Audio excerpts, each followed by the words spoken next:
Welcome to the Nerd Lag Game Club podcast, a video game podcast where we all play the same game and then we talk about it. I'm Corey and I'm joined by four party members today: Lauren, Hey. Tunza, What's up? Dan, Hello. and Hipker. Hey. In this episode of the Game Club, we're playing a photo taking puzzle game called TOEM. This was our short game for the month of November. TOEM was released on September 17th, 2021 on PC, PS5, and Nintendo Switch, and then was later released on the Xbox One, X, and S on July 18th, 2023. TOEM was developed and published by Something We Made. Something We Made Games hasn't really developed anything outside of this, but they are currently working on the sequel to this game called TOEM 2.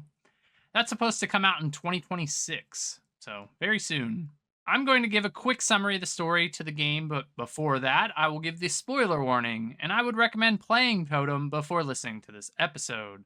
Totem has us playing as a young photographer that is finally allowed to leave his home to complete the task of ascending a mountain and witnessing a phenomenon known as Toem, hence the name of the game.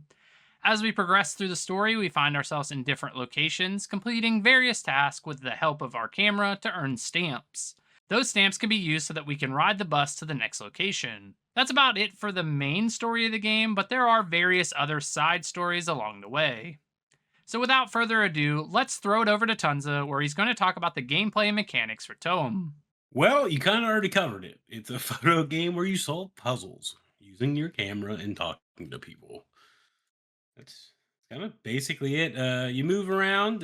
You can set up a little tripod. You get a honk horn, and then a slingshot to sling balloons, camera filters, and then I don't know. You just take pictures, solve puzzles. Yeah, I mean, there's like tasks that you have to do. Usually it revolves around taking photos, but there's sometimes it's like giving someone an item. Yeah.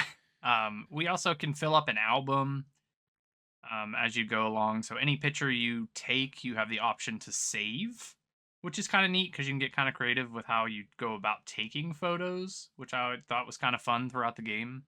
Yeah, like selfie mode, filters. Yeah, there's like small things too where you can find like all the animals in a certain area or take close up photos that don't look anything like your photos of certain characters. Yeah, I mean, mostly it is just running around in a like confined portion of the map. Like it expands outward, but there's like a section you're in and everything else around it is just empty, which actually has a pretty cool aesthetic. Let's